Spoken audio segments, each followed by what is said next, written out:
la création de l'homme, et nous arrivons maintenant à la chute de l'homme. Chapitre 2, verset 25, de la Genèse.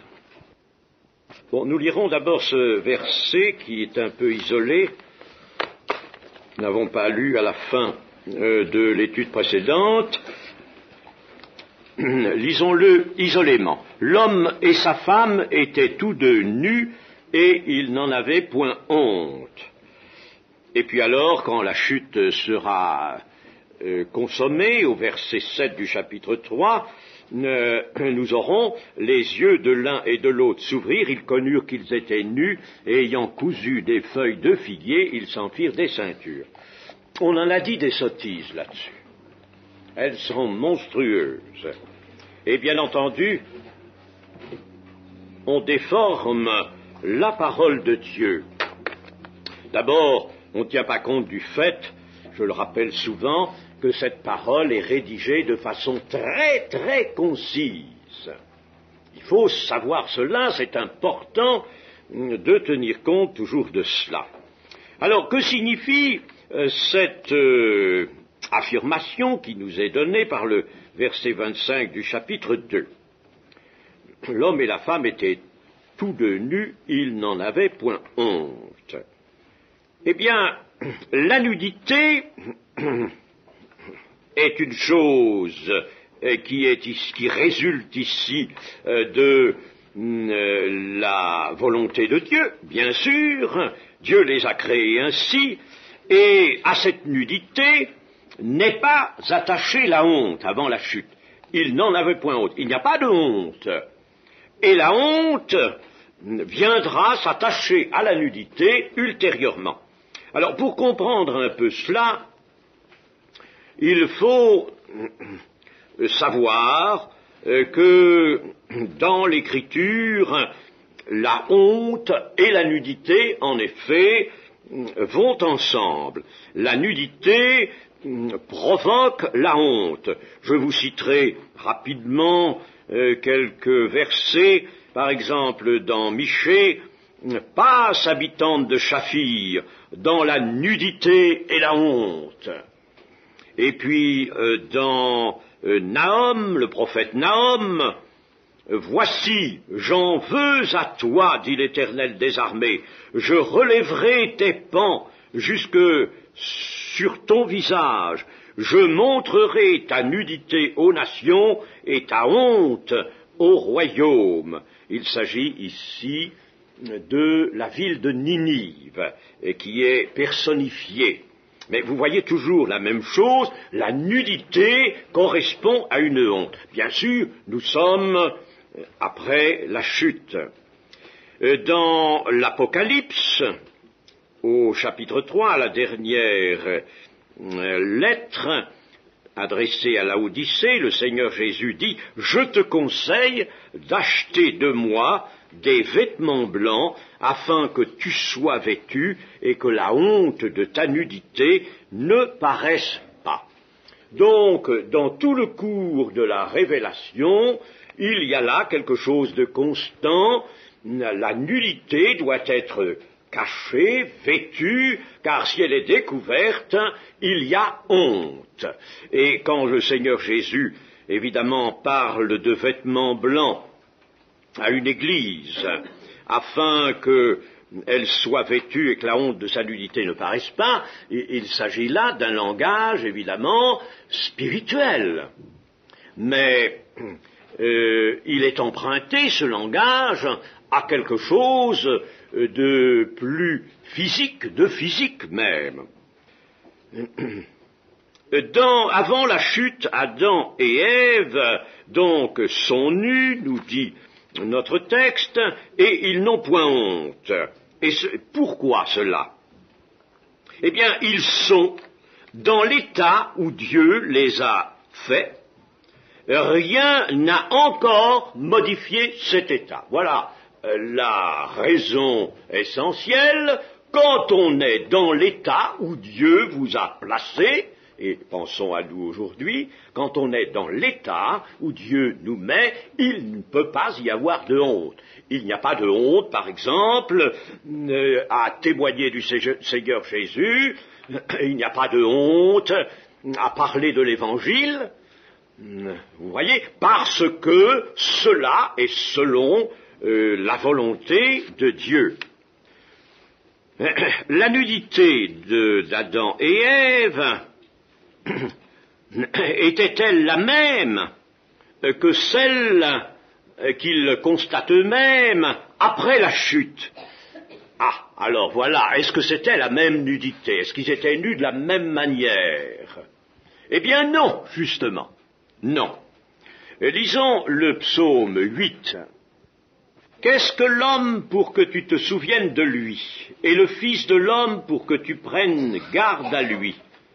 Tu l'as fait de peu inférieur à Dieu, et tu l'as couronné de gloire et de magnificence. Voilà l'homme tel que Dieu l'avait créé. D'ailleurs, le verset 7 rappelle la domination que nous avons trouvée dans le récit de la Genèse. Tu lui as donné la domination sur les œuvres de tes mains. Tu as tout mis sous ses pieds, les brebis comme les bœufs, les animaux des champs, les oiseaux. Voyez-vous, par conséquent, cette domination est rappelée, elle appartenait en effet à l'homme d'avant la chute. Il était couronné de gloire et de magnificence. Et quand la chute eut fait son œuvre, il n'était plus couronné de cette manière. Autrement dit, il n'était plus vêtu de cette gloire et de cette magnificence. La parole de Dieu nous parle constamment de vêtements, d'être vêtus. Les anges qui apparaissent sont eux-mêmes, nous sont signalés comme étant vêtus. Dans la vision d'Ézéchiel au chapitre 9 de son livre, par exemple, eh bien, il y a ceci, il appela l'homme vêtu de lin, et l'homme vêtu de lin est un ange. Daniel, dans ses visions, notamment celle du chapitre 10 et 12, voit un homme vêtu de lin et ayant une ceinture d'or. Un homme vêtu de lin. Ça, c'est ce qu'il voit.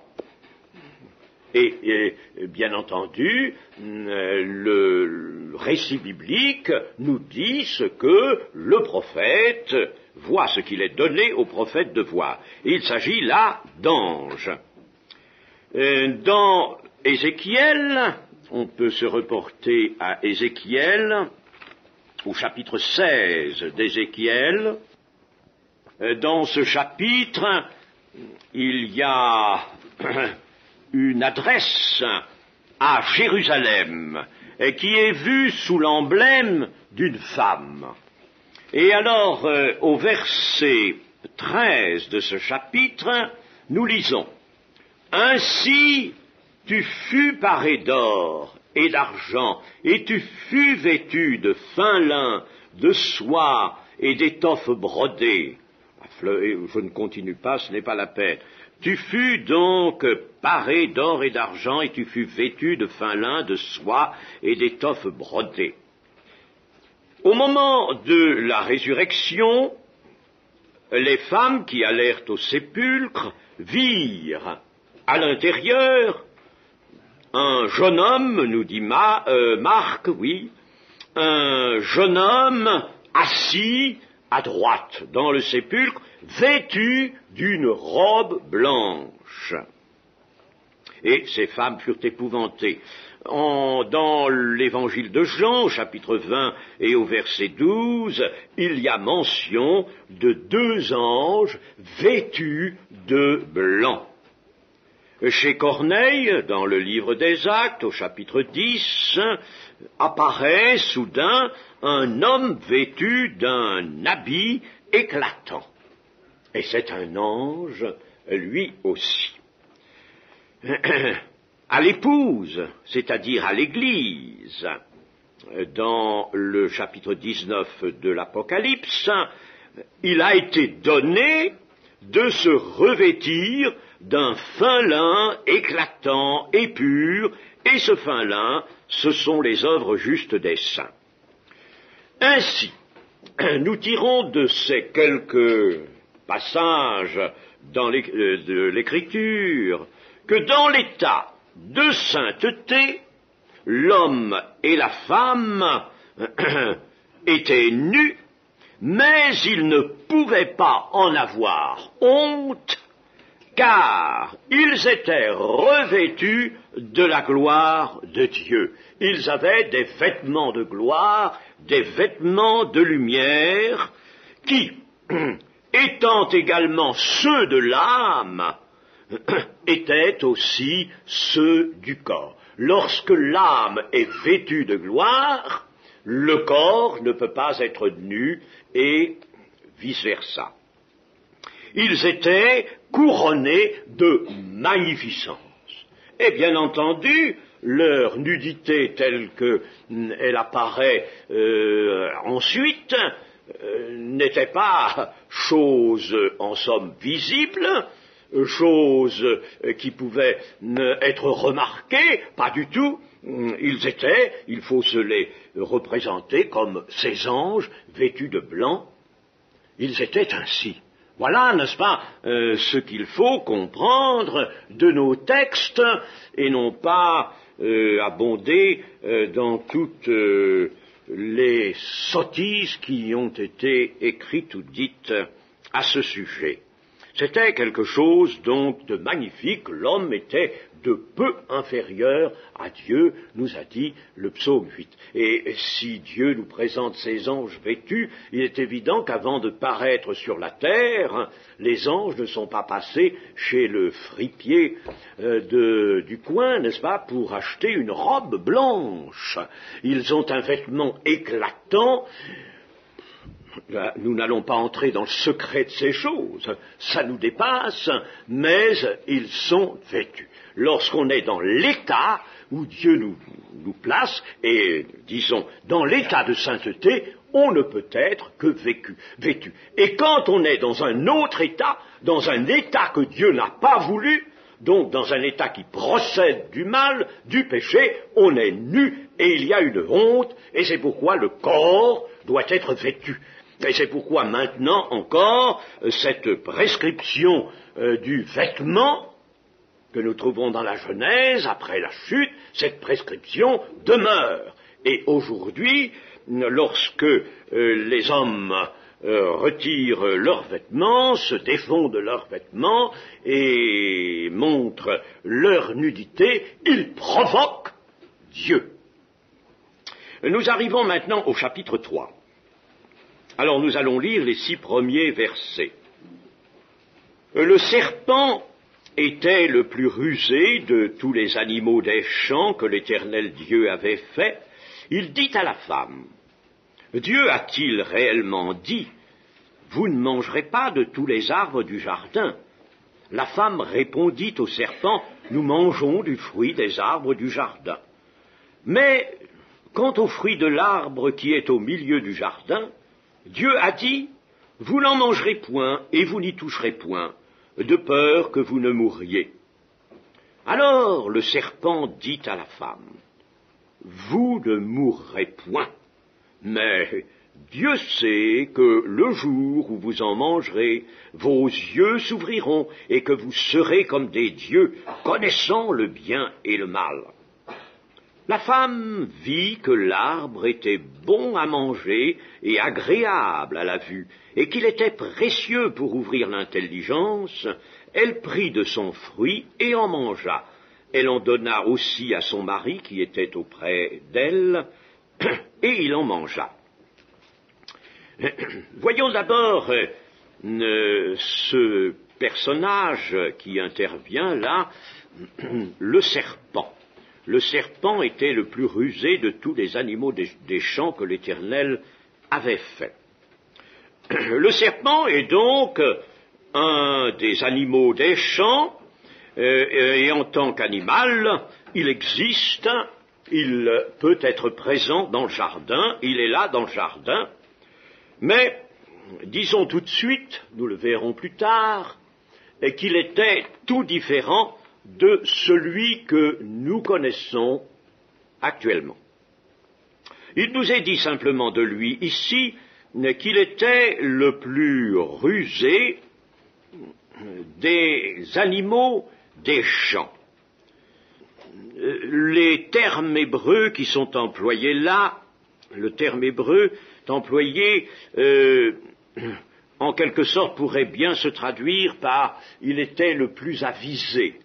Bon, il s'agit d'un animal et c'est peut-être pas très naturel d'employer ce terme. Enfin, disons que le texte veut nous faire entendre que cet animal était habile à découvrir des ruses, qu'il disposait d'une qualité naturelle qui le rendait avisé, mettons, devant toute situation.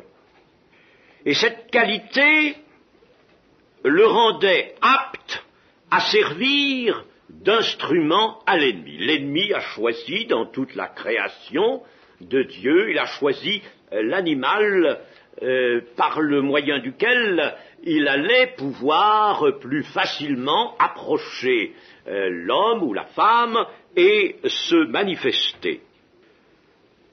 Il est possible que ce serpent ait eu des dispositions naturelles qui lui permettaient, plus que d'autres peut-être, d'approcher l'homme, de le servir, d'attirer son intérêt. Cela est bien possible. En tout cas, il était parmi les animaux créés par Dieu, et il n'est donc pas mauvais en soi. Il ne peut pas être mauvais, puisqu'il est parmi les animaux que Dieu avait faits. Le rôle qu'il joue dans la chute de l'homme n'est donc pas dû à son initiative.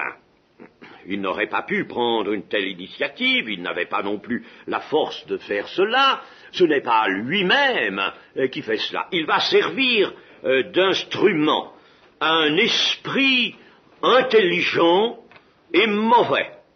Et cet esprit, nous le savons maintenant, est Satan lui-même, le serpent ancien, Satan. La révélation sur Satan va se développer progressivement dans la Bible. La Bible, vous le savez, est une révélation progressive. Avant de créer l'homme, Dieu avait créé des êtres intelligents, et même très intelligents, des êtres supérieurs, qui nous sont présentés comme hiérarchisés, jusqu'à même atteindre une approche de Dieu. Les chérubins, par exemple, ne quittent pas, ils entourent la personne de Dieu, ils ne quittent pas la personne de Dieu, ils sont là en quelque sorte comme, le mot est risqué peut-être, comme prolongeant un peu la personne de Dieu, en tout cas comme servant la personne de Dieu tout auprès d'elle. Pour vous donner rapidement le résultat d'une étude qu'il faudrait faire, disons qu'il y a autour de Dieu, tout auprès de Dieu, des êtres en nombre très limité. Les chérubins, nous n'en trouvons que 4.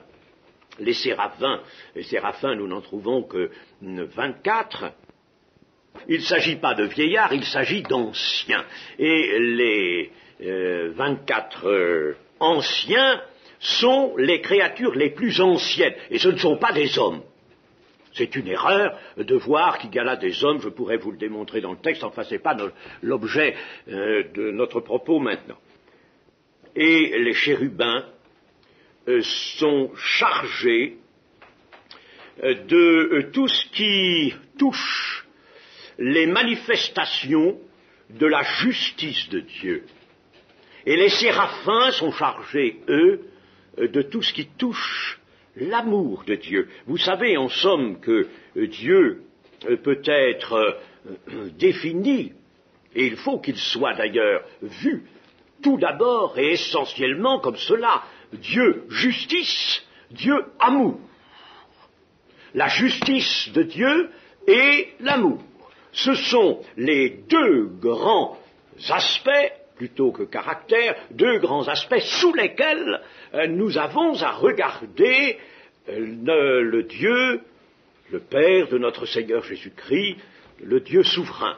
Il est juste, il est armé de sa justice, car sa justice est le fondement de son règne, et puis aussi il est le Dieu amour, le Dieu amour. Alors, ces deux grands aspects, disons, correspondent à ces êtres qui le servent de très près, les chérubins quant à la justice et les séraphins quant à l'amour. Je ne vous en dis pas plus sur ce sujet-là, mais enfin, il est bon de savoir cela. Parce que Satan, pour revenir à notre étude, était un chérubin. Il était un chérubin. Et par conséquent, il était l'une de ces créatures. Y en a-t-il toujours eu 4? Je ne sais, mais c'est bien possible. Il était l'une de ces créatures, par conséquent, qui approchait Dieu de tout près et qui restait constamment tout près de la personne de Dieu. Et il mettait le sceau au décret de la justice de Dieu. Il avait une haute fonction. Il était par conséquent au-dessus des anges. On dit quelquefois un archange. Vous voulez, c'est malheureux qu'on s'exprime sans tenir compte de la connaissance biblique. Il n'était pas un archange, il était au-dessus des archanges. Il était ce chérubin protecteur aux ailes déployées. Quelqu'un a dit, et c'est à juste titre, que si l'on accepte le Seigneur Jésus-Christ lui-même, qui est la parole de Dieu faite chair, si par conséquent accepter Jésus-Christ, Satan était la plus haute créature que Dieu avait faite. Et en dehors de Satan, il y a des anges, des archanges, et l'apôtre Paul, dans ses épîtres, et notamment dans la première épître aux Colossiens, chapitre 1, verset 16, nous dit que Jésus-Christ a créé lui-même, il a été l'agent créateur du Père pour aussi bien le monde invisible que le monde visible, et dans le monde invisible, il y a des trônes, dignités, des autorités, des dominations. Alors, nous revenons à l'action de Satan, là, dans le jardin d'Éden. Pour agir, Satan a besoin d'une forme, et d'une forme qui soit appropriée à la créature qu'il va approcher, qu'il veut séduire, et cette créature, c'est l'homme ou la femme. Et il va donc se choisir un animal particulièrement doué, agréable, qui attire l'attention, va pouvoir attirer l'attention, il va peut-être même exciter au mieux les qualités de cet animal. Cet animal présente peut-être déjà une certaine sympathie, l'homme lui a peut-être donné une certaine sympathie, et il va, par cet animal, toucher le cœur sensible de l'homme. Vous savez que les démons, maintenant, eux aussi, ont besoin d'entrer dans des corps.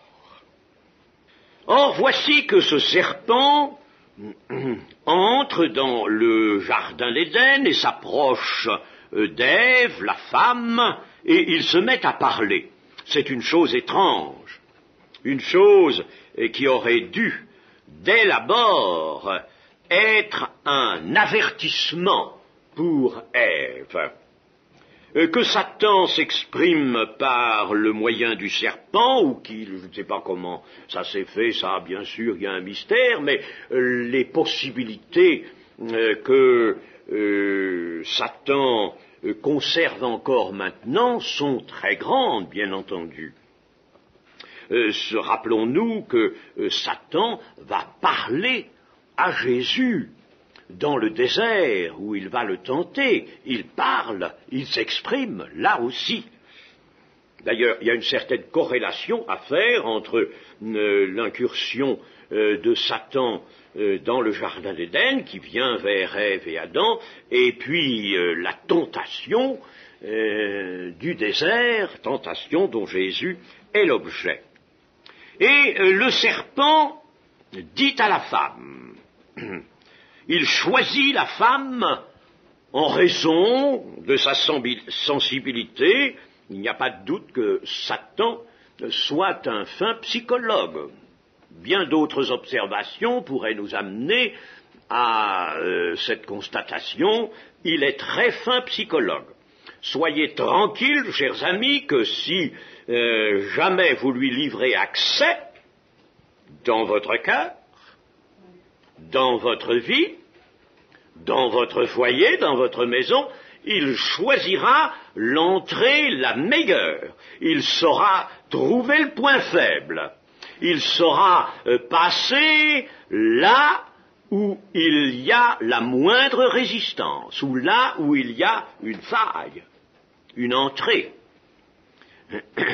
Il choisit donc la femme en raison de sa sensibilité, voulant se servir de cette prépondérance de l'imagination chez la femme qui domine certaines autres facultés.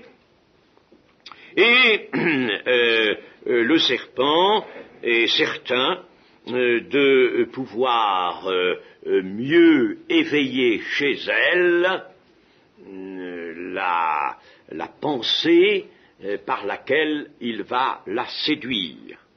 L'ordre de Dieu a été donné à l'homme, c'est-à-dire à l'homme lui-même, dans le jardin d'Éden avant que la création de la femme, n'est-ce pas, c'est dans le chapitre 2, entre 8 et 17, et alors l'ordre donné est au verset 17, tu ne mangeras pas de l'arbre de la connaissance du bien et du mal, car le jour où tu en mangeras, tu mourras, et cet ordre-là est donné à l'homme, parce que là, la femme n'est pas encore formée. L'homme est encore seul. Alors c'est donc l'homme qui avait recueilli cet ordre de Dieu, et Ève n'a connu cet ordre que par Adam, que par son mari. Alors il est possible qu'elle en soit moins imprégnée, moins saisie. Satan profite de tout cela. Voyez-vous, il calcule tout cela. Et alors, abordant la femme, il va dire, Dieu a-t-il réellement dit, vous ne mangerez pas de tous les arbres du jardin? Oh, c'est déjà l'habileté. Vous, malgré la concision du texte biblique, on sent, n'est-ce pas, là, ici, vraiment l'habileté de cet ennemi. Il ne heurte pas de front la parole de Dieu que la femme connaît, en venant et en disant non, Dieu ne vous a pas dit ça, il aurait provoqué, il le savait, une réaction de la femme, ce c'eût été de sa part manqué d'habileté, il ne va pas heurter de front. Comme aujourd'hui, chers amis, dans l'Église, Satan ne vient pas nous dire la parole de Dieu n'est pas vraie. Il ne vient pas nous dire, tu sais ce que tu as lu là, eh bien non, c'est pas pour toi, ce n'est pas ce que Dieu te demande, etc. Il ne va pas nous dire ça parce que, à ce moment-là,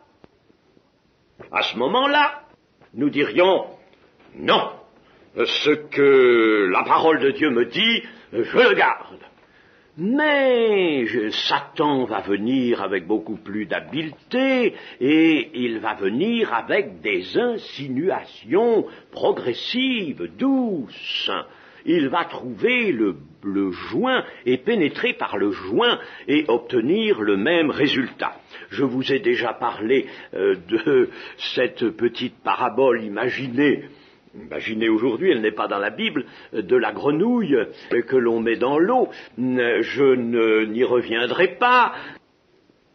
Alors, Satan cherche à ébranler la pensée d'Ève sur la réalité ou sur l'intangibilité de cette parole, de cette défense, de cette consigne unique venue de Dieu. Il va ébranler la pensée d'Ève. Ébranler, simplement, un peu, jeter un petit ébranlement. Alors, pour cela, Satan exagère déjà la portée de cette défense. En effet, que dit-il? Dieu a-t-il réellement dit « Vous ne mangerez pas de tous les arbres du jardin ». Il sait très bien que Dieu a dit cela d'un seul des arbres du jardin. Voyez-vous le menteur?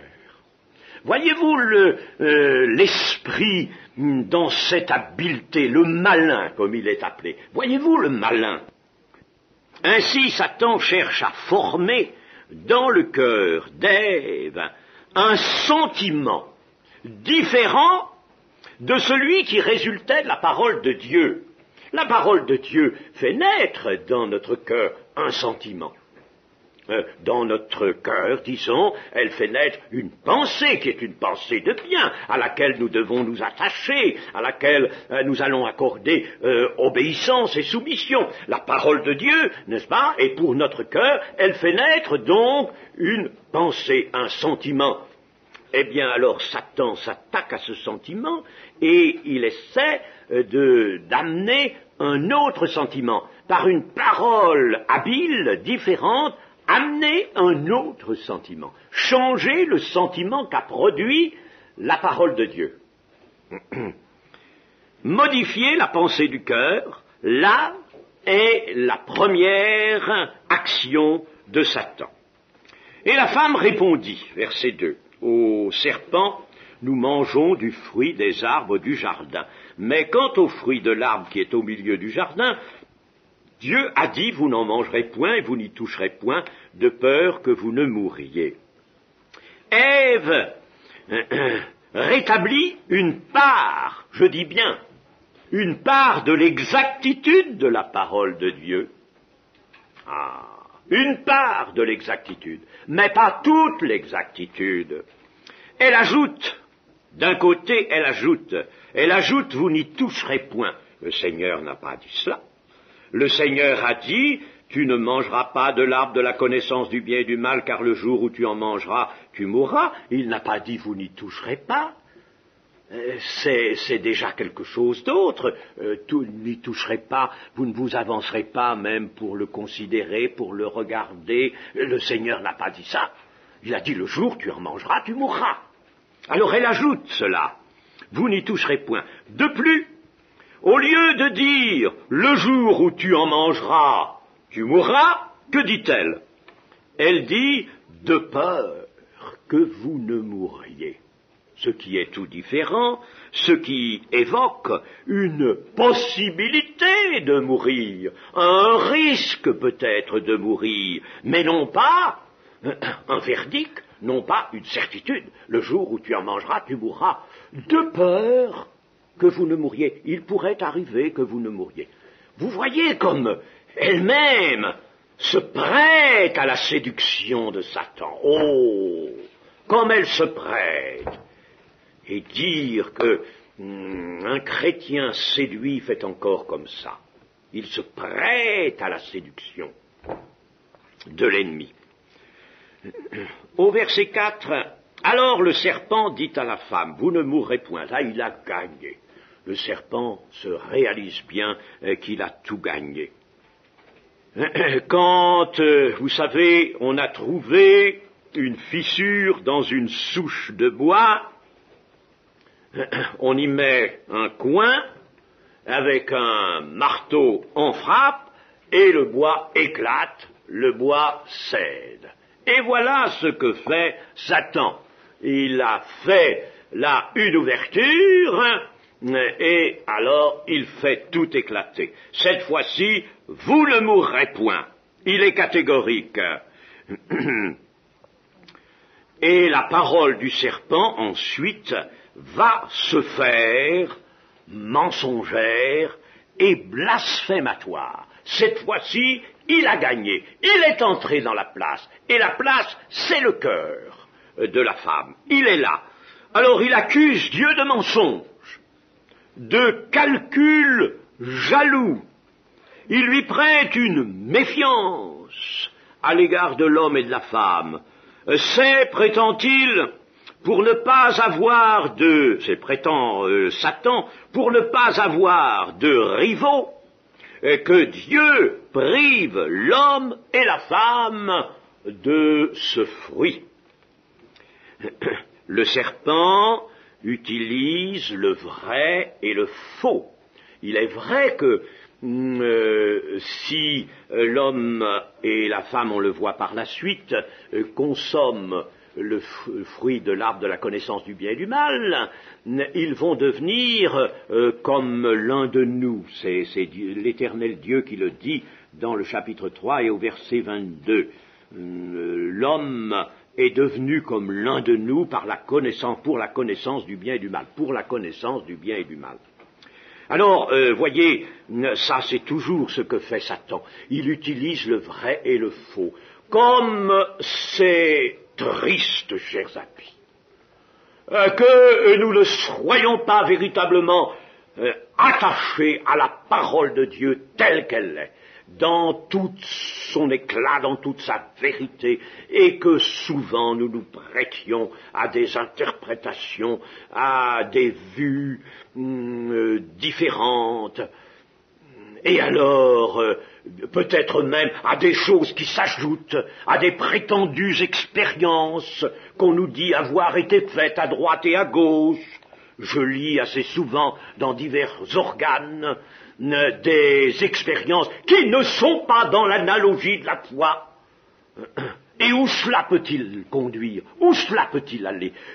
N'allez pas plus loin que ce qui est écrit, nous est-il dit. N'ajoutez rien à ce qui est écrit. N'en retranchez rien. Nous n'avons pas pratiquement compris cette leçon. L'analogie de la foi. Rester dans l'analogie de la foi. Bien prendre garde, comme les Béréens, à ce qui nous est dit. Et Satan tente Ève en faisant miroiter à ses yeux un état divin dont elle peut s'emparer facilement. Il lui présente cet état divin comme devant revenir à l'homme et à la femme qui en sont injustement privés par Dieu. Il y a quelque chose, en somme, de révoltant là, de voir que Dieu a privé de ce fruit qui ouvre l'intelligence, il en a privé l'homme et la femme, mais c'est quelque chose là d'injuste, et bien, on peut dire que Satan, vraiment, est l'initiateur des revendications. Les revendications, aujourd'hui, elles sont légion, on en trouve de tous les côtés, tout le monde revendique, n'est-ce pas? Oui, eh bien, c'est Satan qui est l'inventeur de la revendication. Ainsi, Satan ôte à Dieu deux traits essentiels du caractère divin. Il lui ôte la vérité. La parole de Dieu ne vous a pas dit la vérité, il ôte la vérité et il ôte la bonté de Dieu. La bonté de Dieu. Mais cela, il se l'attribue à lui-même.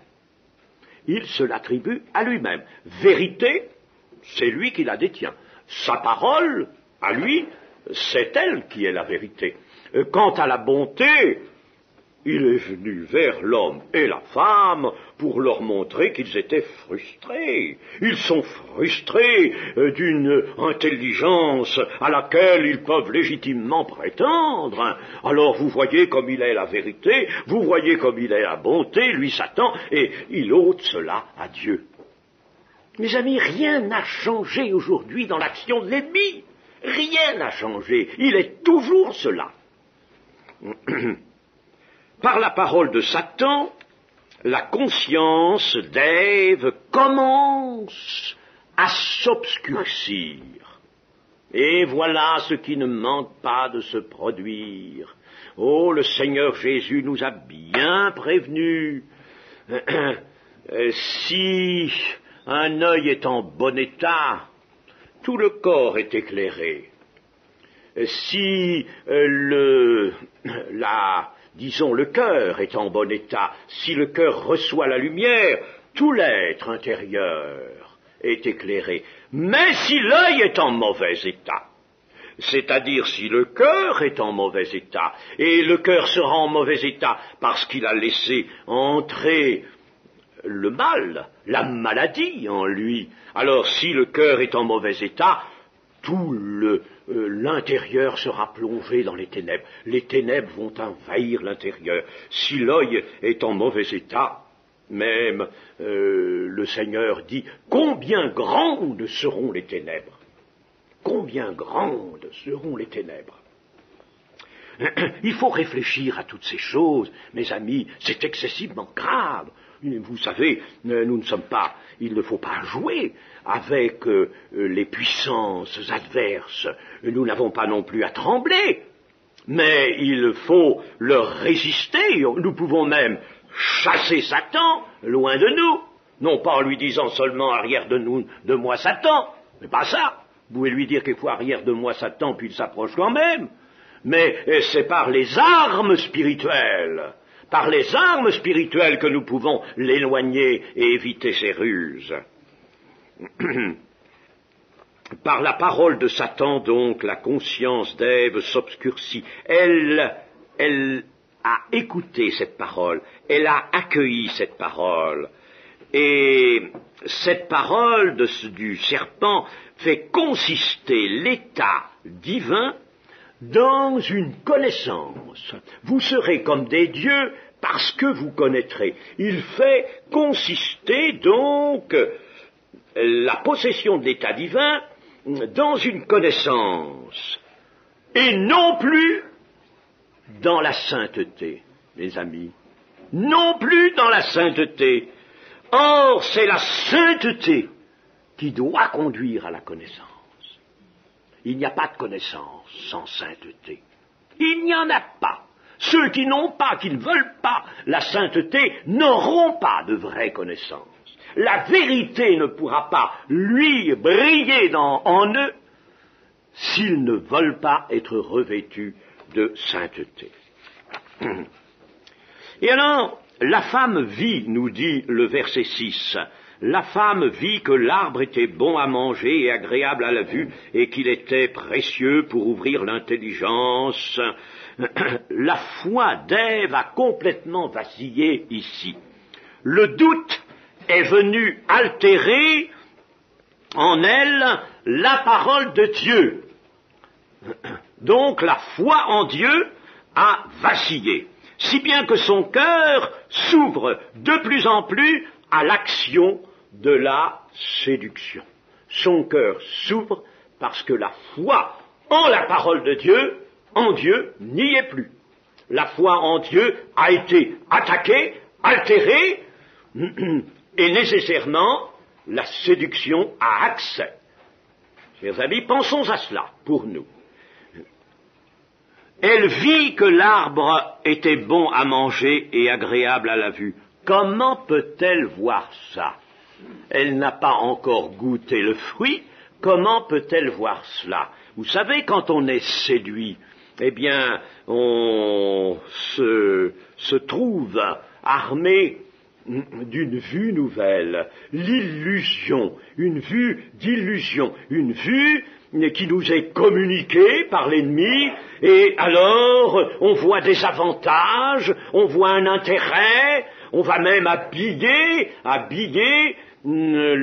l'erreur d'un vêtement blanc, d'un vêtement de vérité. L'erreur sera déguisée en vérité. Comment Ève peut-elle voir avant de goûter? Et comment voit-elle que l'arbre est agréable à la vue, alors qu'elle le connaissait déjà? Elle était passée devant cet arbre certainement plusieurs fois. Elle le connaissait déjà avant l'intervention du serpent. Voyez-vous, la séduction produit en elle une illusion, une vue nouvelle. En réalité, la foi en la parole de Dieu s'évanouissant, une autre foi vient la remplacer. Une autre foi se forme en la parole du serpent, et la pensée de la femme change, sa vue change, sa certitude change. Une vue d'illusion est produite en elle par la séduction. Et je vous rappelle que selon ce que nous dit la première épître de Jean, chapitre 2, et versets 15 et 16, ce n'est pas la peine d'y recourir maintenant, il y a 3 convoitises. Et ces 3 convoitises sont agréées ici par Ève. La convoitise de la chair, le fruit est bon à manger. Convoitise de la chair, convoitise des yeux, l'arbre est agréable à la vue. Et convoitise de l'orgueil, le fruit est précieux pour ouvrir l'intelligence. Les 3 convoitises, voyez, sont acceptées ici par la femme. Elle prit de son fruit et en mangea, et en donna à son mari auprès d'elle. Voici, elle consomme déjà maintenant le péché. Le péché est consommé. Et Dieu a voulu que cette connaissance du bien et du mal qui était nuisible à l'homme fût cependant concrétisée par un fruit pour que l'acte du péché lui-même fut concret. L'acte du péché est concret, elle prit du fruit, elle en mangea. Elle en donna à son mari qui était près d'elle. Alors cela nous étonne un petit peu qu'il était auprès d'elle, parce que cela semblerait indiquer qu'il avait assisté à la scène précédente. Or, manifestement, il n'a pas assisté, mais auprès d'elle peut se traduire tout à fait autrement. On peut dire, ça peut signifier qui était à proximité, ou tout simplement qui était son compagnon, qui avait été placé par Dieu auprès d'elle, ou elle auprès de lui, n'est-ce pas? Tout simplement ça. Mais il faut bien penser que Adam n'a pas assisté à la scène, car nécessairement il aurait intervenu, il serait intervenu, d'une manière ou de l'autre, mais il serait intervenu. Tandis que là, c'est bien la femme qui est seule en présence du serpent. Alors elle a pris de ce fruit et elle a dû aller le porter à son mari, qui n'était pas sans doute très loin, et lui apporter ce fruit. Et lui aussi, il en mangea. Ce qui, alors, consomme la chute de toute l'humanité. C'est lorsque Adam, lui, l'homme, le roi de cette création, consomme le fruit que la chute de toute l'humanité s'accomplit. Par un seul homme, le péché est entré dans le monde. Et voilà comment le péché entre dans le monde. Et on m'a quelquefois posé la question, ça ce sont les curieux qui posent des questions comme ça en général, mais enfin, je la mentionne, et si Adam avait refusé? Bon, sa femme a parlé avec le serpent, elle a pris sur elle de prendre du fruit et d'en manger, elle la première, mais quand elle apporte le fruit à son mari, celui-ci aurait très bien pu refuser.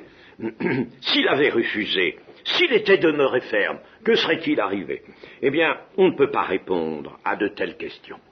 Il n'y a pas de réponse. Il faut dire que l'histoire, surtout l'histoire qui nous est rapportée par la parole de Dieu, l'histoire vraie, ne s'écrit pas de plusieurs manières. Une direction a été prise, alors toutes les autres directions restent sans réalité. Ce n'est pas la peine de se lancer dans des imaginations, ça ne sert à rien.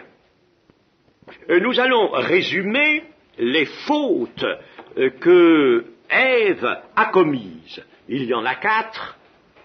La première, nous l'avons déjà dit, c'est d'écouter. Et d'écouter celui qui ne doit pas parler, celui qui ne peut rien avoir à dire. Il n'est pas chargé de dire quelque chose à l'homme et à la femme. Dieu ne l'a pas chargé de quelque chose, et cela, Ève pouvait très bien le savoir. Il n'a rien à dire, et elle l'écoute. Alors, chers amis, maintenant, écoutez n'importe qui, écoutez ceux qui n'ont rien à vous dire. Écoutez ceux qui viennent et s'autorisent d'eux-mêmes, ou qui s'autorisent de on ne sait quoi, qui sont présentés sans que nous connaissions leur vie. Nous ne savons pas quelle est leur vie, nous les voyons comme des arbres garnis d'un très beau feuillage, et puis nous ne savons pas s'ils portent du fruit, alors que le Seigneur Jésus nous a dit, les prophètes, vrais ou faux, vous les reconnaîtrez à leurs fruits. C'est quelque chose qui ne peut pas être agréable à Dieu et qui prive l'Église de sa bénédiction. Ève laissa dans le fourreau l'épée de l'esprit et ne se servit pas de l'autorité qu'elle partageait avec son mari, car Dieu avait donné à l'homme et à la femme l'autorité. Dans le chapitre 1er, au verset 28, nous avons bien dominé, N-E-Z, dominé sur les poissons de la mer, sur les oiseaux. C'est dit à l'homme et à la femme. Dieu les bénit, et Dieu leur dit, soyez féconds, multipliez, remplissez la terre, et l'assujettissez, et dominez. Par conséquent, la femme partageait l'autorité, elle avait part à l'autorité, et pouvait l'exercer. Lorsque Dieu donne autorité, et dans l'Église, le Seigneur nous donne une autorité, eh bien, il faut s'en servir. En écoutant Satan, Ève s'est désarmée elle-même. Aujourd'hui, nous sommes dans Éphésiens 6, notamment, versets 12 et suivants. Le conseil de Dieu nous dit de nous armer de vérité, de justice, de zèle, de prendre le bouclier de la foi, de mettre sur la tête le casque du salut et de tenir à la main l'épée de l'esprit qui est la parole de Dieu. C'est comme ça. Voilà l'autorité que Dieu nous donne. Et si nous laissons ces choses de côté, ces armes spirituelles, après nous gémirons, après nous nous trouverons coincés par l'ennemi, nous aurons été l'objet de la séduction et nous serons enserrés, enfermés. Nous n'aurons plus qu'à nous écrouler devant Dieu et puis à pleurer. Deuxième faute d'Ève est celle de répondre au serpent et au lieu de le réprimander et de le chasser par l'autorité déléguée, peut-être même Ève aurait-elle dû ôter la vie à ce serpent. Peut-être aurait-elle dû faire cela, n'est-ce pas, avec l'autorité. La troisième faute, c'est d'accepter sans réagir l'idée d'une duplicité de Dieu, d'une arrière-pensée, voire même d'une injustice de la part de Dieu. La quatrième faute, c'est de passer à l'acte, de prendre le fruit et d'en manger. Avant de terminer, je voudrais, puisque nous sommes là, nous venons de voir là la consommation du péché, l'entrée du péché dans la carrière de l'homme et de l'humanité, je voudrais vous dire, un peu sommairement peut-être, mais tout de même avec quelques précisions, ce que sont les caractères du péché, ce qu'on appelle le péché au singulier. Les péchés, c'est la multitude des fautes que nous pouvons commettre, mais le péché, il y a dans l'hébreu, il y a une variété de termes, de mots, qui sont traduits par péché. Et cela nous donne justement une description très intéressante des caractères du péché. Il y a par exemple le mot rat, qui figure plus de 500 fois dans l'Ancien Testament et qui signifie mal, le mal, la calamité, la catastrophe. Il y a le mot atta,